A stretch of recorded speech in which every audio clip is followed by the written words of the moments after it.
नमस्कार दोस्तों, आप सभी का स्वागत है मेरे YouTube चैनल HS स्टडी में। आज हम कल जो अपन ने पढ़ा था उससे आगे वाले दुर्ग की बात करते हैं। तो चलिए देखिए, आज जो अपन दुर्ग पढ़ने वाले हैं वो दुर्ग है अपना मैगजीन दुर्ग, जो कहाँ पर है, अजमेर में ही है। अजमेर में ही अपन ने एक पढ़ा था तारागढ़ दुर्ग, और एक है अपना मैगजीन दुर्ग। मैगजीन दुर्ग भी कहाँ पर है, अजमेर में है। चलिए देखिए, इसका जो निर्माण है, इस दुर्ग का जो निर्माण है वो करवाया था अकबर ने। इस दुर्ग का जो निर्माण है वो मुगल बादशाह किसने करवाया था, अकबर ने करवाया था। कब करवाया था भाई, 1570 ईस्वी को। इसके अलावा इस दुर्ग की जो नींव है वो रखी थी संत दादू दयाल ने। संत दादू दयाल ने इसकी नींव रखी थी, ठीक है। इसके अलावा जो है, इसका जो प्रवेश द्वार है, इसका जो मुख्य जो प्रवेश द्वार है वो कहलाता है जहांगीरी पोल। उसे क्या कहते हैं भाई, जहांगीरी पोल कहते हैं। इसके अलावा यहाँ पर इस दुर्ग में ही क्या बनी थी, हल्दी घाटी युद्ध जो हुआ था, उस हल्दी घाटी युद्ध की योजना भी कहाँ पर बनी थी, इसी मैगजीन दुर्ग में बनी थी। इसके अलावा देखें, यह राजस्थान का एकमात्र ऐसा दुर्ग है जो कि मुगल शैली में निर्मित है। राजस्थान का एकमात्र दुर्ग जो कि किस शैली में निर्मित है, मुगल शैली में। इसके अलावा देखो, ये जो है इस दुर्ग की जो श्रेणी रहेगी वो रहेगी धानवन श्रेणी। धानवन श्रेणी किसे कहते हैं, देखो धानवन श्रेणी वो होती है जो रेगिस्तान में, जिसके चारों जो समतल मैदान में, समतल मैदान हो सकता है, रेगिस्तान हो सकता है, वहाँ पर जो दुर्ग स्थित होता है वो कहलाता है धानवन श्रेणी का दुर्ग। इसके अलावा यहाँ पर सन 1908 ईस्वी में यहाँ पर राजपुताना संग्रहालय की भी स्थापना की गई थी। और ये राजपुताना संग्रहालय की स्थापना जो थी वो कर्नल जेम्स टॉड के द्वारा की गई थी, ठीक है। आगे जो है, इस दुर्ग का जो निर्माण है भाई, इस दुर्ग का निर्माण क्यों किया गया, क्योंकि इस दुर्ग का जो निर्माण है वो ख्वाजा मोइनुद्दीन चिश्ती के सम्मान में किया गया था। ख्वाजा साहब के सम्मान में इस दुर्ग का निर्माण किया गया। इसके अलावा देखें, इस दुर्ग के कुछ उपनाम भी हैं, वो कौन कौन से, देखो इसे अकबर का किला भी कहते हैं। अकबर ने इस किले का निर्माण करवाया, इसलिए इसे क्या कहते हैं, अकबर का किला। और यहाँ दौलत खाना, यानी यहाँ पर जो भी जिन राज्यों से जो भी धन संपदा लूट कर लाई जाती थी, जो संपत्ति रखी जाती थी वो इसी में रखी जाती थी, इसलिए इसका नाम ही क्या पड़ गया, दौलत खाना। अजमेर का किला, इसके अलावा जो है इसे अजमेर का किला भी कहते हैं। और इसका एक अन्य नाम भी है, वो है अकबर का शस्त्रागार। यानी अकबर जो है वो अस्त्र शस्त्रों को यहीं पर रखता था, अपने जो भी अस्त्र शस्त्र होते थे उनको यहीं पर ही रखता था, इसलिए इसे क्या कहते हैं, अकबर का शस्त्रागार भी कहते हैं, ठीक है। देखें, ये बहुत छोटा दुर्ग है और इसमें ज़्यादा कुछ भी याद नहीं करना, बिल्कुल छोटा सा दुर्ग है। और देखो, मैं एक बार इसको दोबारा से थोड़ा सा मोटा मोटा रिवाइज करवा देता हूँ, ठीक है। चलिए देखिए, निर्माण अकबर ने कब, 1570 में, मुगल शैली में निर्मित है। क्योंकि निर्माण किसने करवाया, मुगल बादशाह ने करवाया, तो कौन सी शैली में निर्मित है, मुगल शैली में। और इसकी नींव जो रखी थी वो संत दादू दयाल ने रखी थी, जिसका संबंध जयपुर से भी है, ठीक है। इसका प्रवेश द्वार जो है वो कहलाएगा जहांगीरी पोल। और यहीं पर ही इसी मैगजीन दुर्ग में क्या हुआ था, हल्दी घाटी युद्ध की योजना भी बनाई गई थी। ये जो दुर्ग है वो किस श्रेणी में आता है, धानवन श्रेणी में आता है। और यहाँ पर कौन सा संग्रहालय स्थित है, राजपुताना संग्रहालय। कौन से सन में इसको स्थापित किया गया था, सन 1908 में इसको स्थापित किया गया। इस दुर्ग का निर्माण क्यों करवाया गया, ख्वाजा मोइनुद्दीन चिश्ती के सम्मान में इसका निर्माण करवाया गया। इसके उपनाम अकबर का किला भी कहते हैं, दौलत खाना भी कहते हैं, अजमेर का किला भी कहते हैं, अकबर का शस्त्रागार भी कहते हैं। चलिए, ये मेरे ख्याल से पूरा का पूरा समझ में आ गया होगा, इसलिए मैंने एक ही पूरे में जो है इसको समेट के रख दिया है। चलिए, अगला जो अपना दुर्ग रहेगा उस दुर्ग की भी अपन बात कर लेते हैं। चलिए दोस्तों, आगे बात करते हैं। आगे जो अपना दुर्ग रहेगा वो रहेगा गागरोन दुर्ग। आप सबको पता होगा, गागरोन दुर्ग जो है वो अपना दक्षिण का जो पठार है, जहाँ पर अपना झालावाड़ जिला है, वहाँ पर स्थित है कौन सा दुर्ग, गागरोन दुर्ग। गागरोन दुर्ग जो है वो अपना जलदुर्ग भी माना जाता है, राजस्थान का एकमात्र जलदुर्ग, जिसे किस नाम से जानते हैं, गागरोन दुर्ग के नाम से। और ये कहाँ पर स्थित है भाई, ये झालावाड़ जिले में स्थित है, जो दक्षिण के पठार में स्थित है, ठीक है। चलिए, निर्माण की बात करते हैं। इसका जो निर्माण है, गागरोन दुर्ग का जो निर्माण है वो 1195 ईस्वी में, यानी 12वीं सदी में, कौन सी सदी में भाई, 12वीं सदी में, कौन सी ईस्वी में, 1195 ईस्वी में, किसके द्वारा करवाया गया, डोडा वंश के हैं परमार शासक, डोडा वंश के परमार शासक जिनका नाम था बिजल देव। डोडा वंश के परमार शासक जिनका नाम क्या है, बिजल देव के द्वारा इसका निर्माण करवाया गया। इसके अलावा इस दुर्ग की जो श्रेणी है, इस दुर्ग की जो श्रेणी है वो कौन सी है, देखो इस दुर्ग की जो श्रेणी है वो है जल दुर्ग।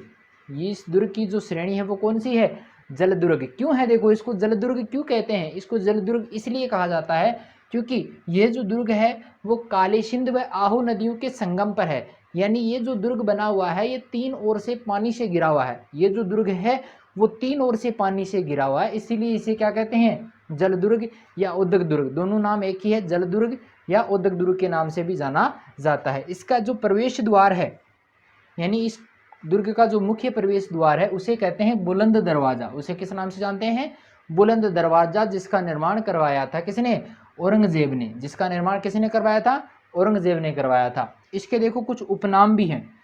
इसे डोडगढ़ भी कहते हैं। क्यों कहते हैं भाई डोडगढ़, क्योंकि इसका जो निर्माण था वो डोडा वंश के द्वारा करवाया गया, इसलिए इसे डोडगढ़ कहते हैं। इसे दुल्लरगढ़ भी किसकी वजह से कहते हैं, जो परमार शासकों द्वारा इसका निर्माण करवाया गया, इसलिए इसको कहते हैं दुल्लरगढ़ भी।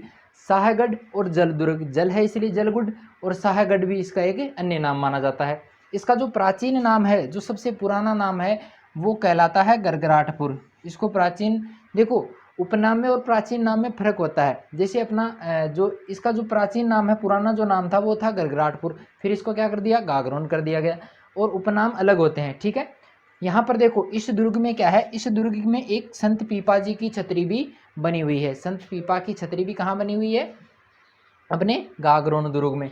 इसके अलावा देखो गागरोन का नामकरण, गागरोन किसने किया था, किसने किया था, देवी सिंह खींची के द्वारा इसका गागरोन नाम रखा गया।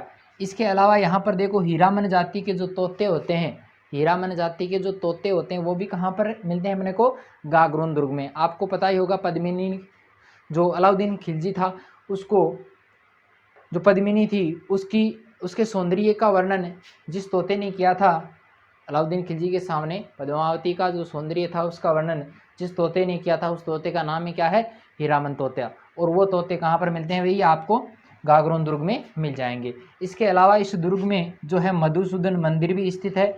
इसके अलावा यहाँ पर मंदिर एक ही है यहाँ पर, वो है मधुसूदन मंदिर। इसके अलावा यहाँ पर मीठे शाह की दरगाह है, हमामुद्दीन की दरगाह भी यहीं पर है।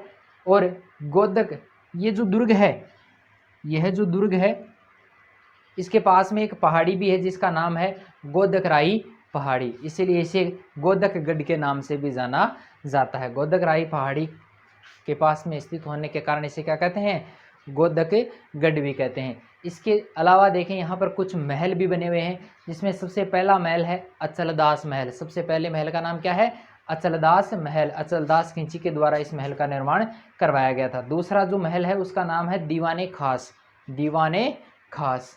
तीसरा है सरपट महल, और चौथा रहेगा रंग महल। इस प्रकार अपने गागरोन दुर्ग में जो है वो चार महल भी हैं, अचलदास महल, दीवाने खास, सरपट महल और रंग महल। इसके अलावा देखो इस दुर्ग की एक विशेषता और है कि यह जो दुर्ग है वो बिना नींव का दुर्ग है। यानी इस दुर्ग का जब निर्माण किया गया था तो नींव नहीं भरी गई थी, इसलिए इसे बिना नींव का दुर्ग भी कहते हैं। और इस दुर्ग की राजस्थान में देखो जितने भी अपने दुर्ग हैं उन दुर्गों में आपको दो दो प्रकोटे मिल सकते हैं। प्रकोटा देखो होता है चारों ओर से, जिस जो दुर्ग होता है वो चारों ओर से जिस दीवार से घिरा रहता है उसे प्रकोटा कहते हैं। अपने राजस्थान के जितने भी दुर्ग हैं उसमें या तो एक प्रकोटा है या दो प्रकोटा है। ज़्यादातर दुर्ग जो हैं वो दो प्रकोटों से घिरे हुए हैं, लेकिन ये एकमात्र ऐसा दुर्ग है जहाँ पर कितने प्रकोटे हैं, 3 प्रकोटे हैं। ठीक है, इतनी बातें मेरे ख्याल से आपके समझ में आई होंगी। फिर भी मैं एक बार देखो इसको जल्दी जल्दी रिवाइज करवा देता हूँ। अपना रहेगा गागरोन दुर्ग कहाँ पर, झालावाड़ में। निर्माण 1195 में किसने, डोडा वंश के परमार शासक बिजलदेव के द्वारा। श्रेणी कौन सी है, जलदुर्ग, काली सिंध व आहू नदियों के संगम पर है। ज़्यादातर प्रश्न यही आता है, काली सिंध व आहू नदियों के संगम पर कौन सा दुर्ग स्थित है, ज़्यादातर प्रश्न यही पूछा जाता है। इसका जो प्रवेश द्वार है वो बुलंद दरवाजा कहलाता है। निर्माण औरंगजेब ने करवाया था। उपनाम है डोडगढ़, धुलरगढ़, शाहगढ़, जलदुर्ग। ठीक है, इसका जो प्राचीन नाम है वो रहता है गरगराटपुर। और यहाँ पर देखो इस दुर्ग के अंदर संत पीपा की छतरी भी बनी हुई है। और गागरोन जो नामकरण है, गागरोन इस दुर्ग का जो नाम रखा था वो किसने रखा था, देवी सिंह खींची ने। हीरामन जाति के तोते यहाँ पर मिलते हैं।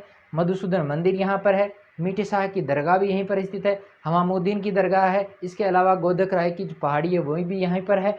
यहाँ पर कुछ महल भी हैं, उस महलों में एक है अपना अचलदास महल, दूसरा है दीवाने खास, तीसरा है सरपट महल और चौथा है रंग महल। ठीक है, इसके अलावा इस दुर्ग की एक विशेषता और है कि इस दुर्ग की नींव नहीं भरी गई थी, इसलिए बिना नींव का दुर्ग भी इसे कहा जाता है। इसके अलावा जो है ये 3 प्रकोटों वाला दुर्ग भी कहा जाता है, क्योंकि इस दुर्ग के चारों ओर कितने प्रकोटे हैं?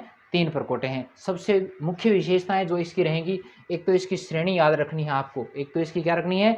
श्रेणी याद रखनी है, और काली सिंध व आहू नदियों वाला याद रखना है। एक ये बुलंद दरवाज़ा आपको याद करना है, उपनाम आपको याद रखने हैं।